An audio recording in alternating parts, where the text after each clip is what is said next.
All right, good evening, everybody. Welcome to the Countless Vlogcast. I'm your host, Justin Rich. My guest today, Nakia Edwards, mental health professional. Today, we're going to talk a little about ways to cope and ways to find therapy and a little more. All right. Good evening. How are you? Good evening. How are you? I'm doing well. So tell us about yourself. My name is Dr. Nakia Edwards. I am a licensed professional counselor for the state of Virginia. I am also a certified substance abuse counselor. I'm a national certified counselor as well as a approved clinical supervisor. I have a PhD in counselor education and supervision. I specialize in substance abuse, clinical supervision, as well as treatment and services for minorities. And I also enjoy working with the young adult population. Great. So, personally, how has going to therapy helped you out from a personal standpoint? I mean, as a mental health professional, as like a woman. As a mental health professional, I seek therapy as well as clinical supervision when I'm experiencing troubles, whether it's in the office or outside of the office. And personally, as a woman, I seek counseling and therapy services through my own therapist. And then I also have my circle of tight knit friends that I go to for support. And we call that kind of our sister girl therapy. So I seek out therapy throughout my daily life, whether it's implementing coping skills that I have learned as a student, as a client of mental health services, or even just things that my girlfriends may suggest. And then, of course, there are things that I get from my spiritual guidance and, of course, from my mom. Great. So, why would you recommend therapy to somebody out there that may be against it or substance abuse? Though, when's the time for somebody to get help? A time for someone to get help with their if they're experiencing any difficulty making decisions, needing to release emotion or thoughts, if they are needing to just have a sounding board. A lot of people think that mental health services are only for when you're in crisis or when you're having an issue or when you have been deemed a problem. But mental health services are used for a number of things. So I would suggest that people seek out therapy at any time that they need a different voice or a different point of view of seeing things that are happening in their life, a different opinion on how to navigate life, daily life, whether it's stressors or whether it's just day to day getting through the day. Great. So, what are some issues you find in the Black community that are prevalent? One of the things that I found in the Black community that is prevalent is based off of the question you just asked me. Why do I need to seek therapy? There are another number of reasons why some persons in the Black community don't seek therapy, and it's rooted in our history in terms of lack of trust. Lack of trust for the medical system, lack of trust for the community based services, as well as you know, what we have going on now today in our society, a lack of trust with our police enforcement. So all of these entities are associated to some degree, whether directly or indirectly, with seeking mental health services. We get our perception of mental health services through television as well as through other people's stories. We always see sometimes it's portrayed as the worst, whether someone's not getting treatment, whether someone's getting treated unfairly. So there's a lot of stigma as well as fear of embarrassment, fear of not being treated in the manner that they should be treated, fear of being misdiagnosed, fear of being over medicated, or just the thought that the only way that I can be assisted and helped is through medication. Great. So, as a professional, what are some ways you suggest to cope with these issues and One methods of to improve?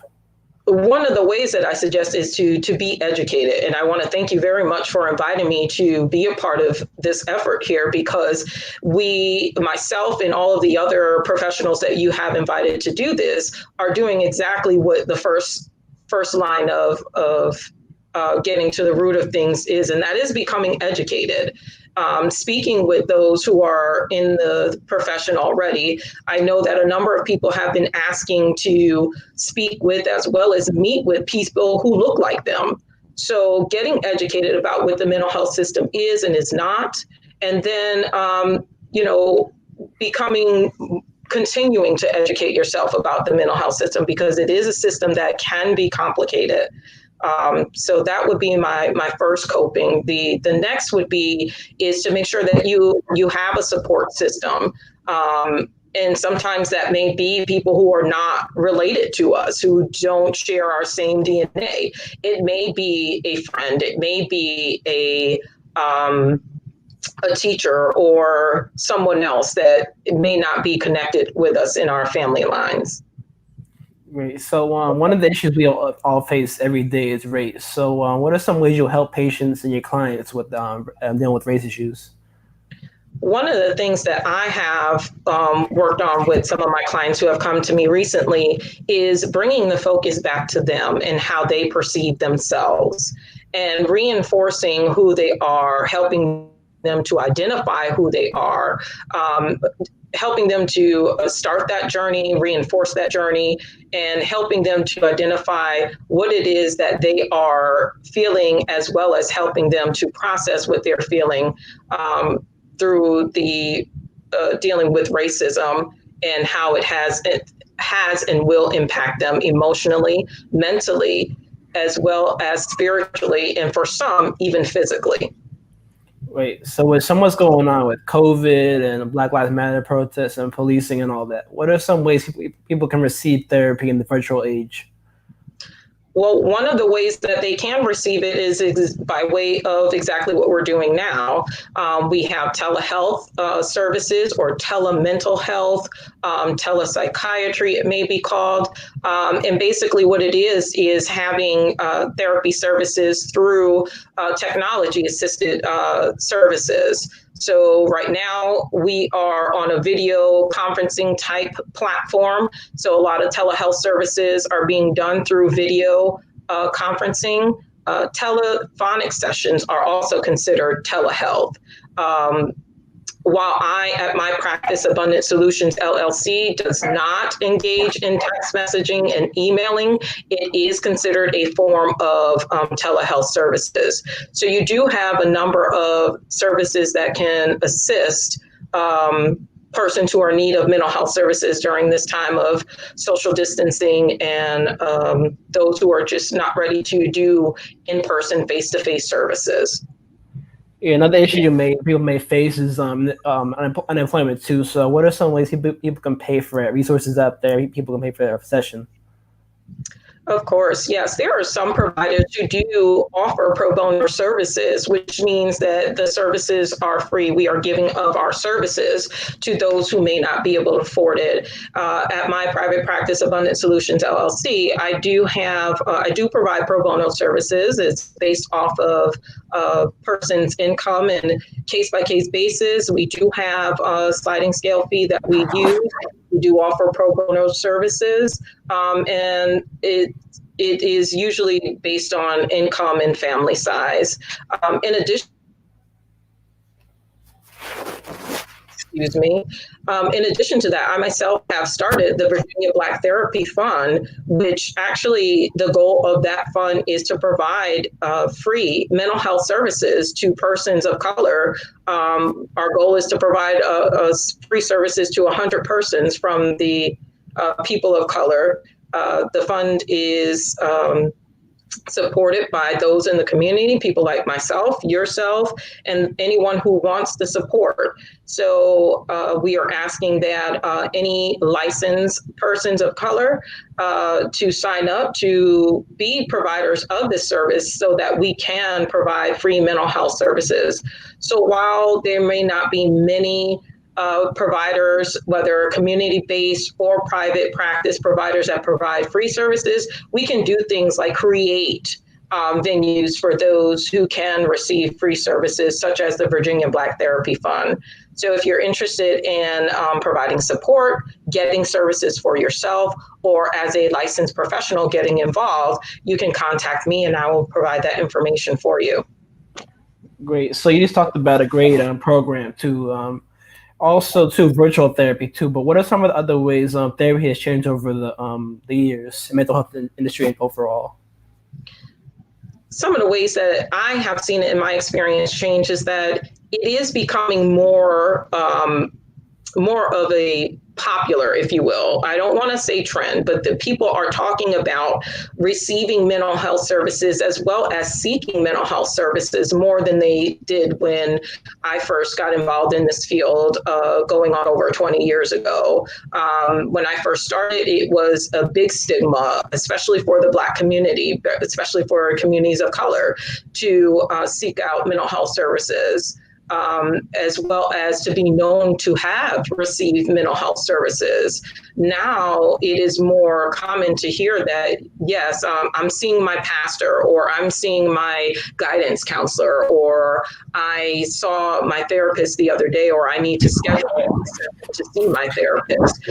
It's becoming a bit more common, yet there is still stigma attached to receiving therapy counseling services because of the societal stigma that we still have attached to the mental health field overall, but receiving mental health services and being deemed as a person with issues or a person with problems. So it has evolved, it has changed. I do know that there are a lot more clinicians of color who are involved in this field and doing more innovative and creative things to help attend to the population overall, but particularly the populations of color and those who are underserved and those who are unaware of mental health services being a benefit to their overall health. Right. So going to therapy is one issue, but what happens after therapy too? How do people improve themselves after therapy session? One of the things that I stress to my clients is that when we meet, that time is actually their time. I am there to serve them. So how they use that time is up to them. And one of the things that I encourage is that we engage in a relationship together where they are able to learn for themselves, not just from me, because I learn from my clients as well, what best fits them, what is realistic for them, what are some effective realistic coping skills that will work for them when they return to their environment, when they're outside of the office, because things can work well in the office. But is that realistic for you outside of the office in your day to day? So I'm really working on and stressing during our sessions, identifying those coping skills and those mechanisms that can be realistically applied in their daily life, so that they are more readily to implement those coping strategies when the time comes, if they need to implement those strategies. Okay, great. So one issue that's been going on for like the last couple of months now during the pandemic is the policing and mental health issue.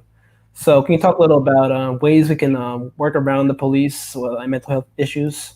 Say somebody's in distress or out there and somebody calls the police. Instead of calling the police, what can they do to help somebody out? Who can they call? Well, here in the area that I do live in, and that is the Hampton Roads area of Virginia, we do have where there is a crisis hotline through the Community Services Board, where they will have someone that can come out and speak with the person. Now, typically, the department is called Emergency Services, and not always does the police get dispatched with emergency services, but they are a resource to be contacted should there be a situation in the community where someone who is experiencing mental health crisis or having difficulty navigating what is going on with them emotionally or mentally, and they need a resource. There are also programs through the community-based programs as well as the Community Services Board that provide peer support services. And peer support services are persons who are currently, as well as in the past, have received mental health services that volunteer their time, and some of them do eventually become employees of those particular agencies, but they do provide time, support, and assistance to those persons in the community who may be going through difficult times, experiencing mental health crisis, and things of that nature. And then also, there is the National Suicide Prevention Line that is a mental health resource for persons experiencing mental distress or difficulty coping at the time. There's a hotline number that they can call that's 24 hours a day. It is in English and Spanish, and they do have a text line for that as well. They also have a specific veterans crisis line through that particular phone number as well. And they also, NAMI, which is the National Association for Mental Illness, also has a support line that people can tap into and connect with someone who will talk with them and assist them during their time of need. Great. So in this the normal and pandemic, what are some ways people can move forward with their lives to better their lives? What are some ways people can look forward to the future if they're like stuck or they're feeling frustrated now? One of the things that I do myself and that I do encourage family and friends as well as clients that I serve is to stay connected. Stay connected with persons, loved ones, and persons who are going to be supportive and encouraging. I wouldn't encourage staying so connected to social media or television that kind of reinforce kind of this doom and gloom of what is going on in our current society. But the most important thing that stands out for me and that is helpful for me and that I've received feedback from clients that's been helpful is staying connected and scheduling some time to make sure that you stay connected with others so that you are reinforcing the natural order of things that we need connection with others in order to, engage and feel alive, important, and cared about, and be able to care for others as well. Great. So for those that go to therapy, it doesn't work for them, maybe the first couple of sessions, what are some resources out there they can use for outside for like coping for themselves outside of therapy?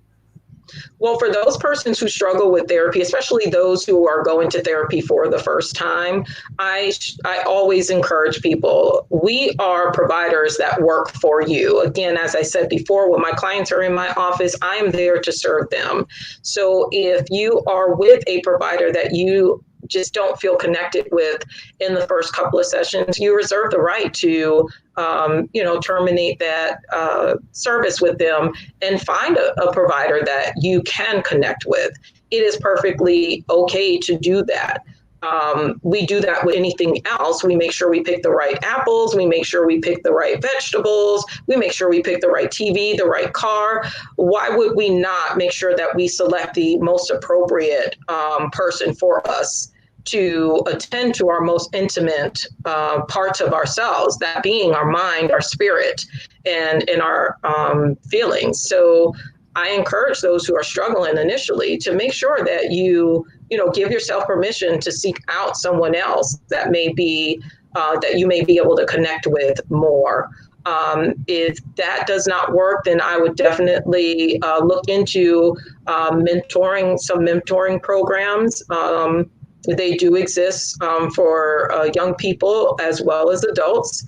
I would suggest seeking out spiritual advisors. And I say spiritual, not religious, because not all people are religious. There are spiritual advisors that can be sought out to be able to speak with them in terms of being able to get out thoughts and feelings almost similar to what you would do in a therapist's office. So those are some areas that I would suggest and recommend that people explore to see what works best for them. Great. So, in terms of substance abuse too, what are some ways you find that lead to substance abuse in your clients? Most of my clients have, those who I have served have turned to substance use due to inability to cope, as well as not having the effective coping strategies that are healthy that benefit them.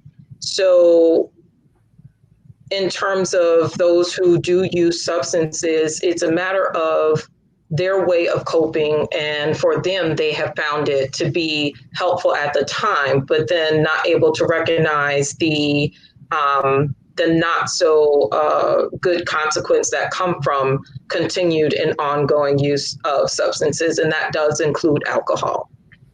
Right. So, you talked about you were specialized in trauma too. So, what are some ways we can like deal with like childhood trauma too? Because a lot of people don't want to go to therapy until it's like too late too. So, what's it's like? Is there a certain age we can go to therapy at that will like help us out into adulthood, or is there like certain like outlet we can use before adulthood to help us with terms of trauma?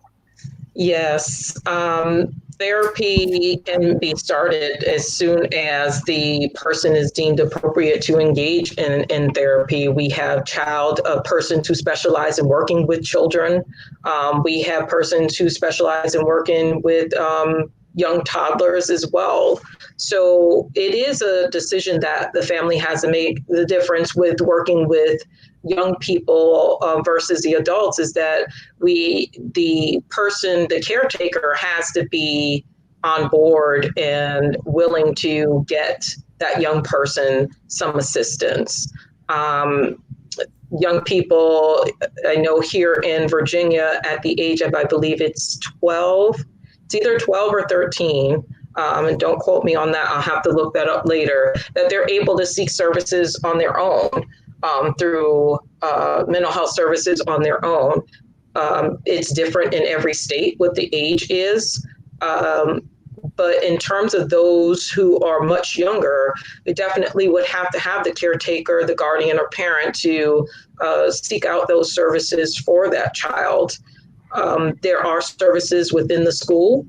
They are school-based services, including school social worker, school guidance counselor, the school psychologist.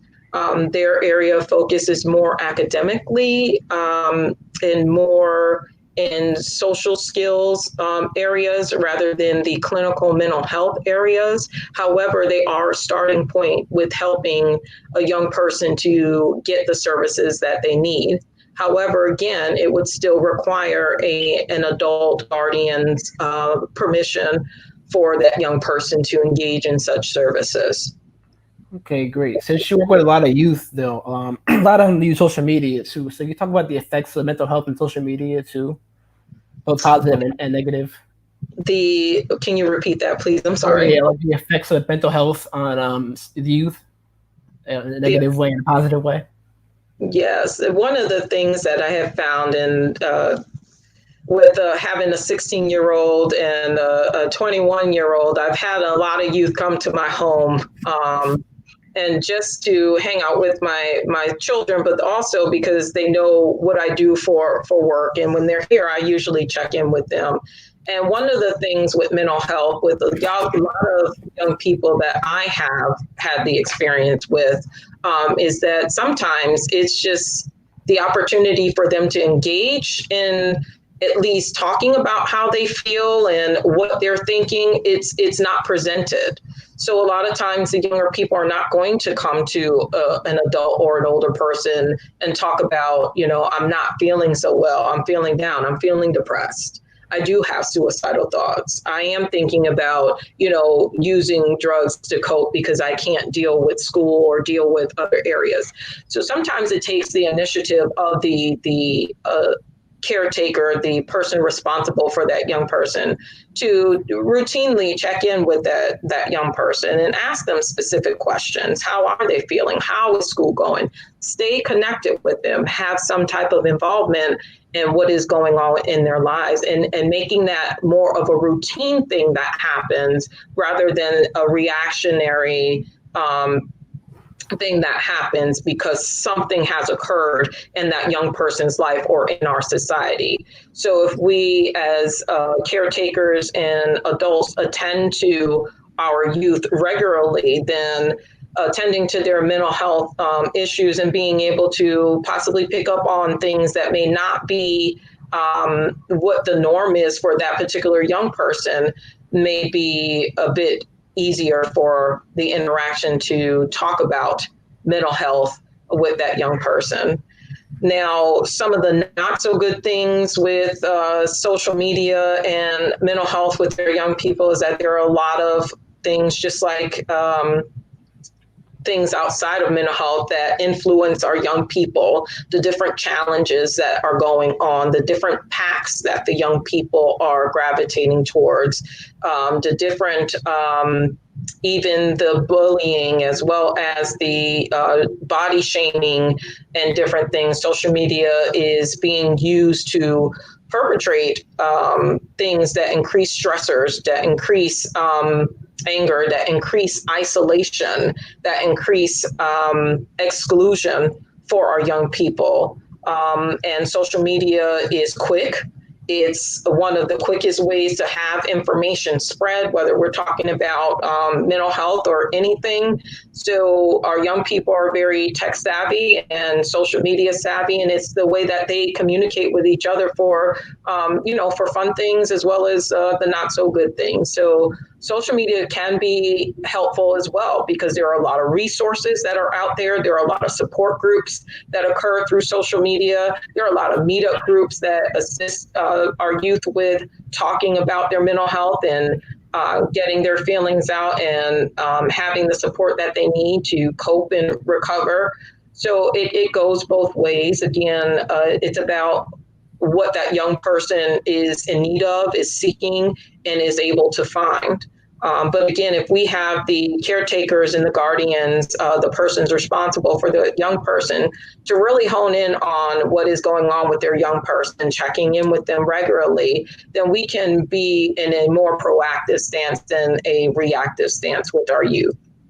Great. So we talked earlier about a lot of people don't want to go to therapy, especially youth, because they don't see person of like their color, skin color. So if you could recommend like somebody out there maybe interested in studying psychology and becoming a therapist, could you give them some advice, please? And those studying actually in college, now studying to be a professional. Yes, those of you who are looking to embark on entering the mental health arena, whether it's as a psychologist, whether it's as a social worker, whether it's as a clinical mental health counselor, I encourage you to first and foremost do it. You are needed, you are wanted. There are a number of avenues that you can partake once you get into the field. My suggestion would be that you connect with someone who is already in the field, such as myself. I do mentorship for students, high school, as well as undergrad and graduate schools, as well as doctoral students. I do mentorship to link with someone already in the field who can act as a guide for you to educate you about what options there are, what schools to attend, help you to make decisions about what avenue that you do want to study. Is it psychology? Is it social work? Is it marriage and family therapy? Is it clinical counseling? You want to be able to have some guidance with that. So 1, you don't waste your time. 2, you don't waste your money. And 3, you want to get all that you can from the field from the beginning, because this field is very vast. There is a lot to learn, but if you are aware of what you want to do ahead of time, it can be rather rewarding from beginning to end. Great. So I just want to thank you for coming on. To before we go to, could you give advice out there to people struggling through unemployment, mental health, and this overall, this words of encouragement? That'd be great. a word of encouragement is that you are, I know this may be cliche to say, but you are not alone. There are others out there who are struggling and stressing as you are. And as I said before, my encouragement would be to stay connected. Let someone know what is going on so that they could be of a support to you. And don't be afraid to reach out for support that is out there in the community that could assist with cash assistance, that can assist with food, that can assist with other things that are needed to assist with getting by at the time. There are social services, there are churches, there are other organizations that, especially during this time, that are offering help and support to those who have been affected by the pandemic through unemployment, through lack of childcare and things of that nature. So my encouragement, as I would tell my clients, is ask for help. Don't be afraid to ask for help so that you can get the support that you need. Right. Thank you again for coming on, sharing experience and advice out there to people that may need it. Thank you again, Doctor. You're welcome. Thank you for having me. And for those who want to reach me, you can reach me at www.abundantsolutions.llc.com. And I can always be reached at nakia.edwards@abundantsolutions.llc.com. And I will give Justin my information so that you guys can reach me if you are able to catch that. Thank you. All right. Thank you guys for watching. It's been the Countless Vlogcast with your host, Justin Rich. Make sure you guys subscribe on my YouTube, Countless Vlogcast, and make sure you guys watch this again. And out there, get help you need. And thank you guys for watching. Have a good night. Thank you.